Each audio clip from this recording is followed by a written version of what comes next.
Čau, ja som Jurky, vítam vás z nového videa. Dnes tu máme video, kde pôjdeme na zápas Slovensko-Ukrajina do nemeckého Düsseldorfu. Takže buďte s nami. Ideme na to.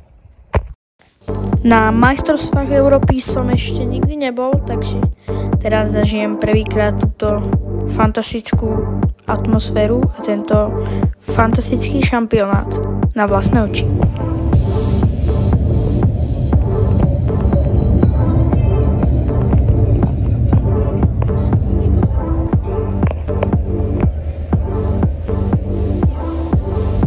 Cesta bola veľmi pohodlná, trvala 7,5 hodiny a mne behla veľmi rýchlo. Takže už sme ubytovaní. Takto máme taký výhľad z balkónu. Takto. Taká normálna tichá dedinka. Tuto môžete vidieť kostiel. Tam je takže tak na to, že sa ide prespávať, takže je to celkom malá izbička, ale na jednu noc to stačí. Akurát máme zapnutý zápas Španielsko-Taliansko, takže sa ide pozerať.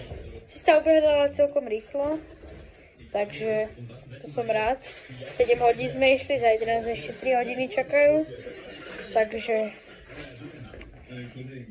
zajtra sa vidíme.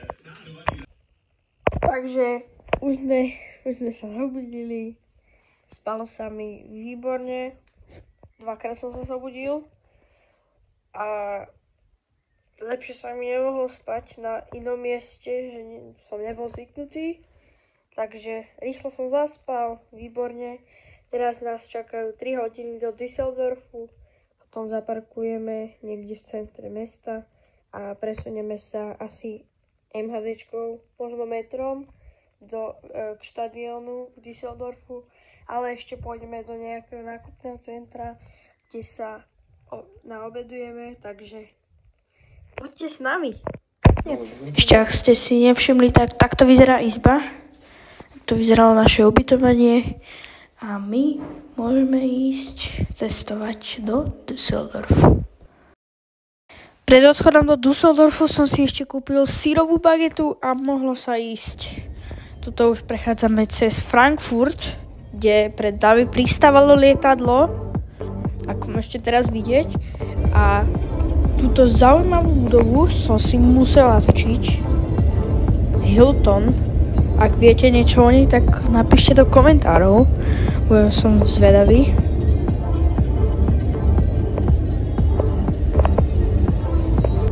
A tu sme si konečne všimli, že na tabuli je Düsseldorf, takže už sme vedeli, že už sa blížime k Düsseldorfu. A tu som si ešte všimol rumunský autobus. Takže už sme dorazili. Cesta bola veľmi taká. Boli sme v zápke pol hodinu, takže tak, teraz ideme čúrať a potom už ideme ešte na zápas, pôjdeme tam metrom, takže aj z toho uvidíte nejaké zábery. Dobre. Najedli sme sa v obchodnom centre, sme si dali pizzu a ja som si potom kúpil ešte cheeseburger a mohli sme nastúpiť do mestskej električky.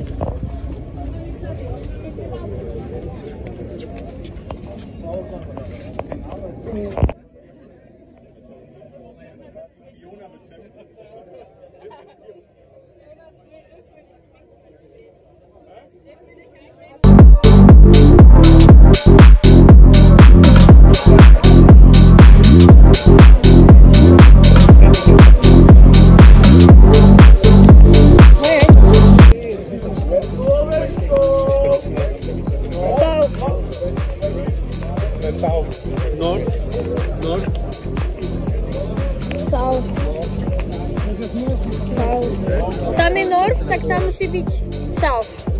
Ak už máme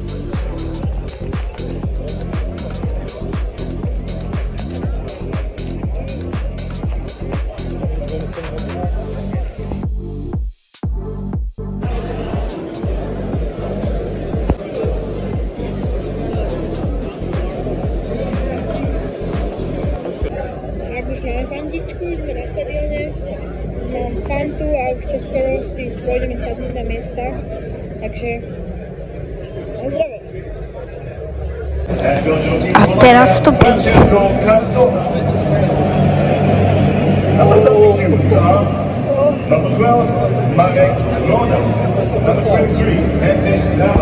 Tu sme si ešte spravili pár fotiek na pamiatku.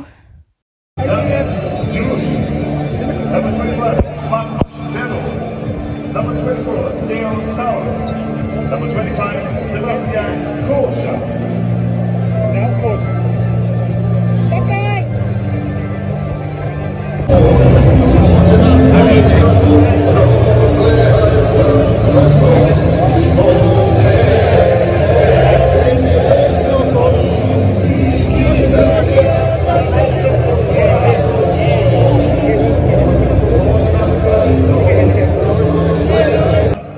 A tu sa už rozcvičujú oba týmy tesne pred výkopom.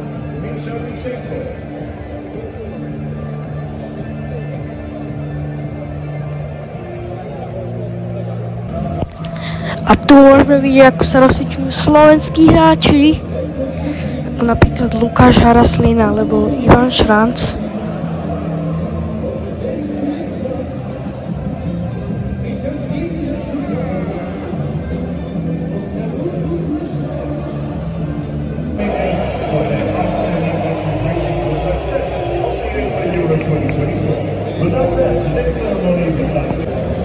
A teraz si vychutnajte túto úžasnú choreografiu tesne pred výkopom.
ste ešte nevedeli, tak z tejto akcie potom po chvíli padne gól.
Teraz veľmi nebezpečná strela na strane Ukrajiny, ale Dubravka veľmi dobre zareagovala.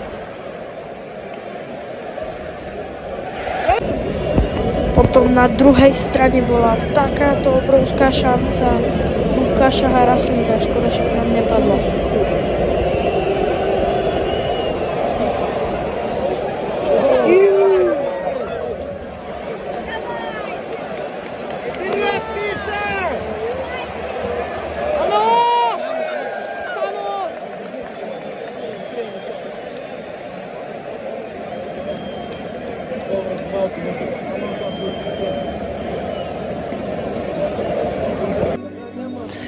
Po prvom polčase je zatiaľ 1-0 pre Slovensko a tu už sa rozcvičujú hráči slovenskej reprezentácie.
Ako môžete vidieť, tak ukrajinské fanúšici sa tešia a to znamená, že Slovensko prehralo zápas s Ukrajinou 2-1. Takže už po zápase, zápas bol veľmi dobrý a atmosféra výborná. Takže nič iné som si nemohol želať. Brutálne. Takže škoda, že sme prehrali 2-1. Mohli sme udržať tú remisku. No, musíme zabrať s Rumunskom, takže...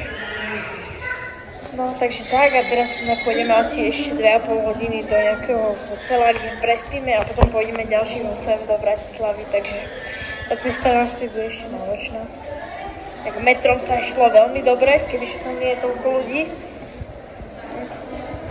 Škoda, že aj pršalo. A sme zmokli, ja som nemal žiadnu mikinu, tak mi bola úplná zima. Ale nejak som to prežil. Dobre.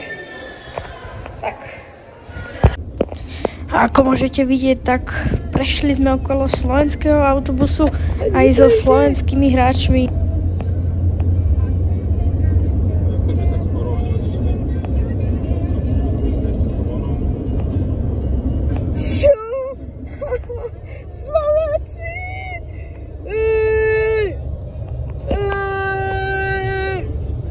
Áno!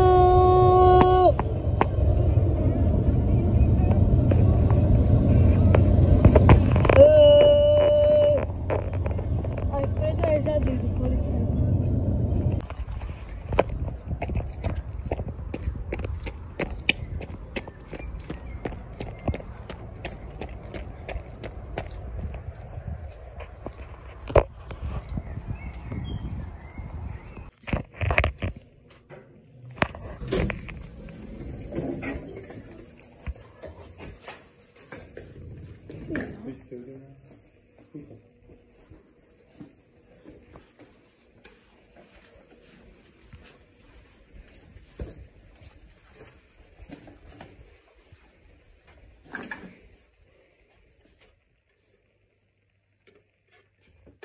Vlož to. Kde?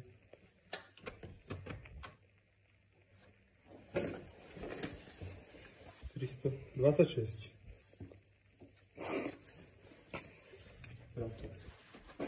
Ty si 320. To majú komplikované, hej.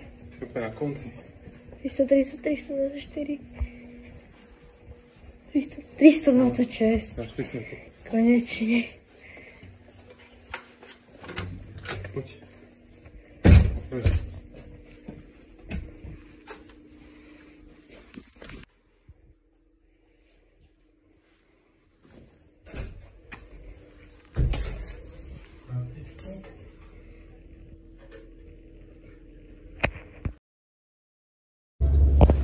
A tu už cestujeme naspäť do Bratislavy.